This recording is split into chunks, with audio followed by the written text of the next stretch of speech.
Olá, meus queridos irmãos, minhas queridas irmãs. Aqui é o Padre Paulo Ricardo, iniciando mais uma vez o nosso programa Testemunho de Fé. Quero acolher você e convidá-lo a estar conosco nesses próximos 20 minutos para nós juntos refletirmos a respeito da Palavra de Deus que a Igreja nos propõe a cada domingo.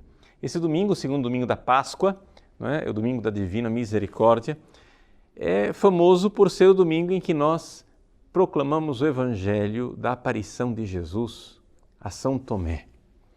São Tomé que ficou com a fama de incrédulo, mas que, na realidade, aquilo foi só um momento de vacilo, porque Jesus depois recebe de São Tomé a profissão de fé mais maravilhosa e mais perfeita do Novo Testamento.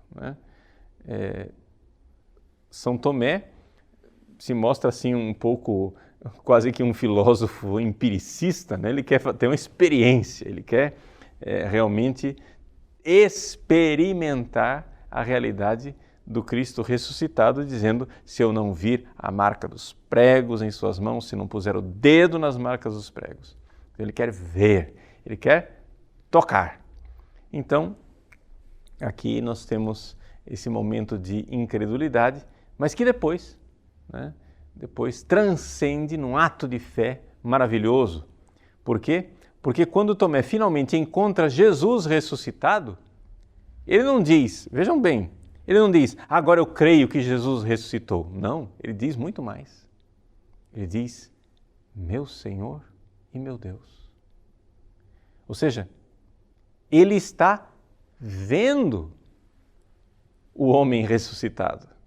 Ele está vendo as marcas dos pregos, ele está vendo as chagas, ele está tocando no corpo de Cristo, mas ele transcende e faz uma profissão de fé que nenhum dos apóstolos fez até agora. Porque da boca de nenhum apóstolo saiu uma profissão de fé tão clara em que Cristo é professado como Senhor, mas não somente como Senhor, como Deus. E isto Tomé não estava vendo. Tomé estava vendo um homem ressuscitado, mas não estava vendo que ele era o Senhor do céu e da terra, e que ele era o próprio Deus, Criador do céu e da terra. Beleza da profissão de fé de São Tomé.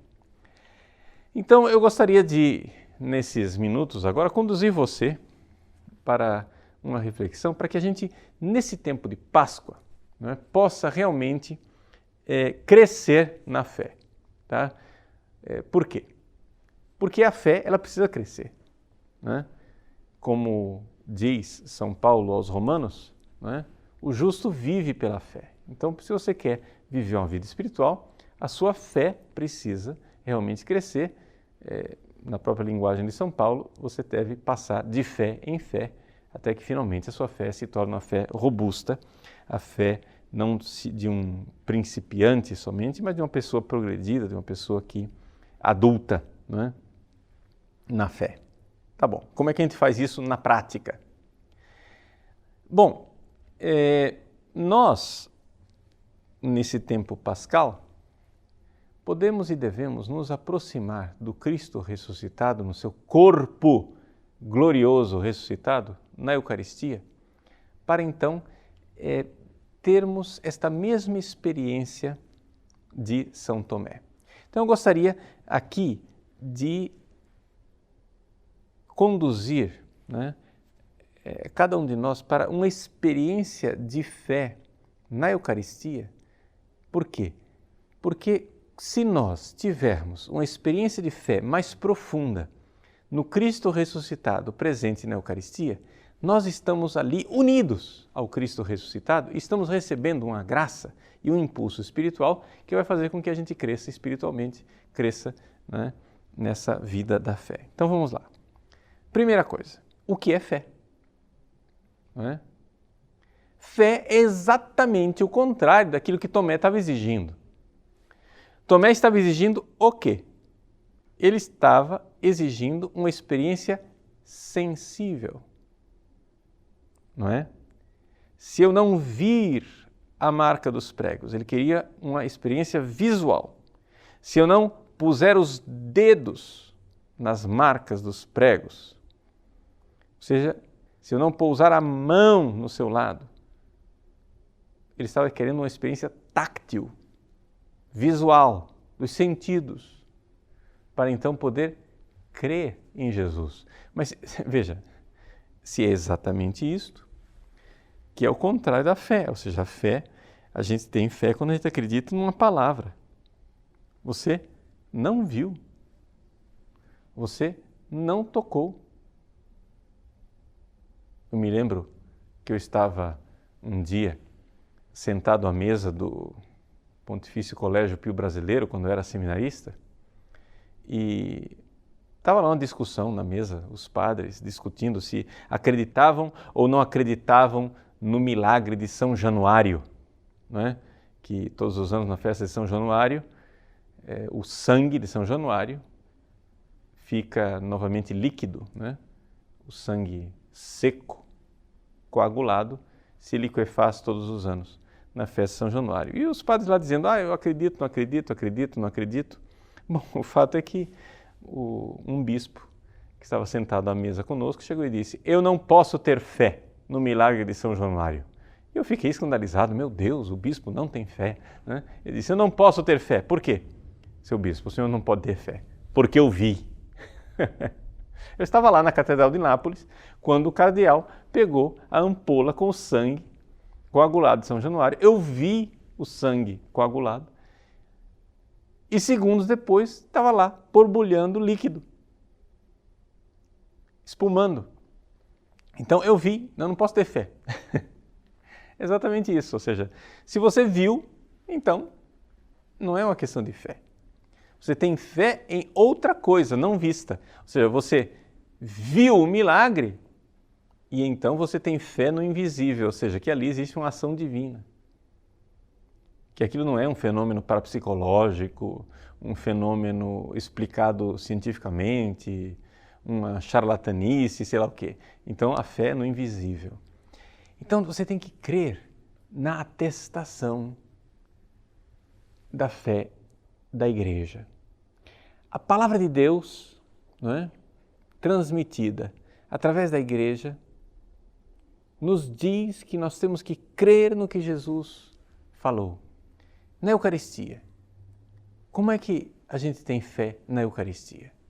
Ora, quando você vê a Eucaristia, o que é que você vê? Você vê pão, né? É isso. Quando você toca na Eucaristia, aquilo tem textura de pão.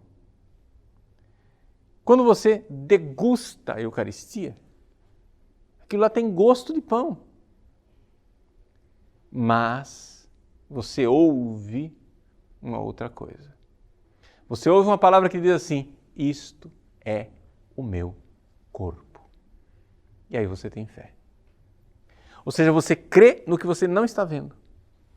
Você crê no que você não está tendo nenhuma experiência táctil, nenhuma experiência de gosto.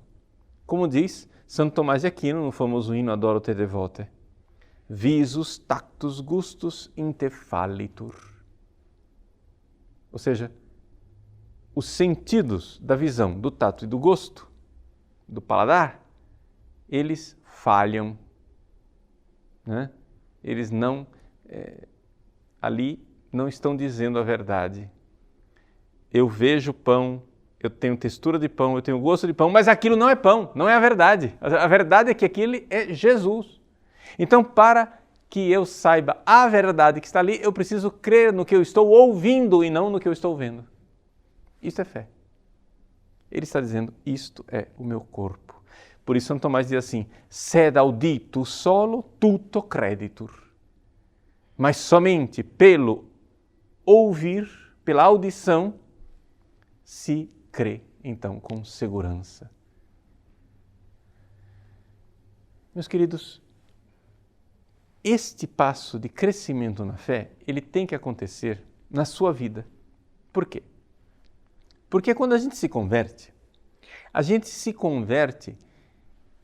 geralmente através de uma fé que se apoia em experiências sensíveis. Quando eu digo experiências sensíveis, eu estou dizendo aqui que tanto os sentidos externos como os sentidos internos podem me ajudar a professar a fé. Por exemplo, uma pessoa vai num grupo de oração e vê lá que uma pessoa um deficiente físico se levanta da cadeira de rodas. Ora, isso é uma visão, não é? Isso é uma experiência sensível que ajuda a tua fé. Acontece o seguinte, você vai crescendo espiritualmente, vai passando o tempo e aquilo lá já não é mais necessário para que você creia. Inicialmente, você começou a crer porque o deficiente se levantou da cadeira de rodas. Mas depois você vai purificando a sua fé e mesmo que você descobrisse, sei lá, que aquilo não foi uma cura milagrosa, foi um fenômeno parapsicológico, foi uma questão psicológica ou charlatanismo que seja, você ali, naquele milagre que aconteceu, você teve uma muleta para iniciar a crer. Vejam, eu não estou negando que os milagres aconteçam. Os milagres de fato acontecem, mas eu estou dizendo que nós precisamos transcender, nós precisamos ter uma fé que vai para além dos milagres. Precisamos de uma fé que está baseada na palavra do Cristo. A palavra do Cristo que nos é transmitida pela Igreja de 2000 anos, transmitida pelos santos, transmitida pelos papas ao longo de 2000 anos. E é nesta palavra do Cristo que nós cremos e nós precisamos crer e crer de forma cada vez mais pura. Estou aqui dando um exemplo de uma pessoa que começou a crer por uma experiência sensível externa, os sentidos externos. Ele viu o cego enxergando, ele viu o leproso sendo curado, ele viu o deficiente levantado da cadeira de rodas. Mas existem outras pessoas que têm uma experiência de fé e uma conversão não baseada em sentidos externos, mas baseada em sentidos internos. E é importante que você saiba que os sentidos internos também são sentidos, ou seja, também é parte do corpo. E, portanto, isso daí ainda não é a fé pura. Ou seja, que a pessoa enxerga que a fé dela não pode estar toda pendurada num milagre, isso daí é fácil de mostrar para as pessoas. Mas acontece que tem gente que vai numa experiência de oração, sente lá uma consolação mística, uma coisa assim que Deus conforta o coração dela, e ela começa a crer por causa daquela sensação. Mas ela não se dá conta que esta sensação, ela é corpo. Isso daí é carne. Veja, eu não estou dizendo que não é Deus, pelo amor de Deus, não é isso, calma. Deus dá consolações físicas, não tem dúvida nenhuma. A gente vai e faz atos de fé também a partir desse tipo de coisa, né? O fulano lá não tinha fé, era ateu, foi a um grupo de oração, impuseram as mãos nele e ele então sente uma tal consolação e uma tal experiência do amor de Deus que ele se converte. Graças a Deus, eu não estou dizendo que isso é falso.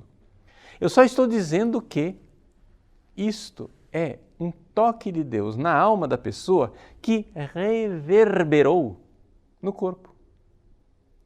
Reverberou no corpo e, portanto, isso é corpo. Sensação física, sensação agradável de consolação é corpo, é sentido interno. E que, portanto, a sua fé tem que ser purificada disto também. Porque é evidente, Deus fecha a torneira desse tipo de coisa. A pessoa, ela inicia a vida espiritual com consolações, com experiências, mas isso daí, gente, isso tem prazo de validade. Isso aí não vai para frente a vida inteira. E você não pode agora deixar de crer porque as consolações foram embora. Exatamente o contrário. Agora que as consolações foram embora, agora que você vai crer de verdade com a fé purificada. Então, estas sensações essas experiências sensíveis, físicas, tanto dos sentidos externos, como a visão, o tato, o gosto, como experiências físicas de sentidos internos, não é? De consolações, emoções, etc, etc. Essas coisas, elas são boas. Deus faz tudo isso, mas são muletas para uma pessoa que está começando a sua caminhada na fé. Ou seja, essas muletas elas vão sendo derrubadas com o tempo. E então você precisa agora crer mais ainda. Não é? Você precisa se desprender dessas experiências sensoriais para transcender e dar o pulo na direção do invisível. Por quê? Porque eu preciso crer em Jesus, sabendo que Jesus não se engana e nem engana ninguém. Jesus não se engana. Ele não é como nós, que eu posso dizer para você, escuta, vai ali na minha carteira, pega R$10 e você chega lá na carteira e não tem nada. Eu me enganei. Né? Ou seja, eu me equivoquei. Mas Jesus não se engana. Ele é a sabedoria encarnada. E nem engana ninguém. Por quê? Porque dele é bondoso. Ele não iria contar para nós uma mentira. Então, se Jesus não se engana nem engana ninguém, eu posso crer nele. Né? Ele é verdadeiramente, como diz a carta aos Hebreus, ele é o princípio da nossa fé. Ele é o arché, o princípio, o principiador, não é? Da nossa fé. Ele é a coluna vertebral na qual está baseada a nossa fé. Porque Jesus viu, ouviu, atestou aquilo que ele viu e ouviu, nós podemos crer nele. Ninguém jamais viu a Deus, diz São João, não é? Mas o Filho, foi ele quem veio contar para nós o que aqui está lá em Deus. Então nós precisamos ter esta fé sem ter visto. Existe uma passagem na primeira carta de São Pedro, né, que explica exatamente qual é a nossa situação nesse crescimento da fé e que é um belíssimo comentário ao Evangelho desse domingo. O Evangelho desse domingo, Jesus termina dizendo para Tomé, né, Tomé, você acreditou, né, porque você viu. Mas, conclui Jesus então dizendo, bem-aventurados os que creram sem terem visto. Né? Essa bem-aventurança, né, ela é uma bem-aventurança também para nós. Nós temos essa graça de crer sem ter visto.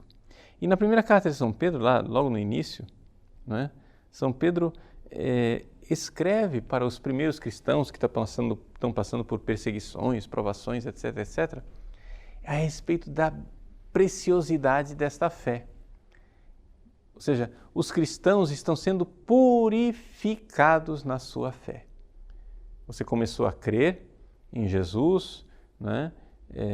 Tinha consolações no início, tinha provas, tinha milagres, etc., mas agora, de repente, desaparece tudo e parece que o mundo cai na sua cabeça. Você começa a viver um momento de provação, um momento de dor, de angústia, de dificuldade. Parece que Deus está fazendo de tudo para você deixar de crer.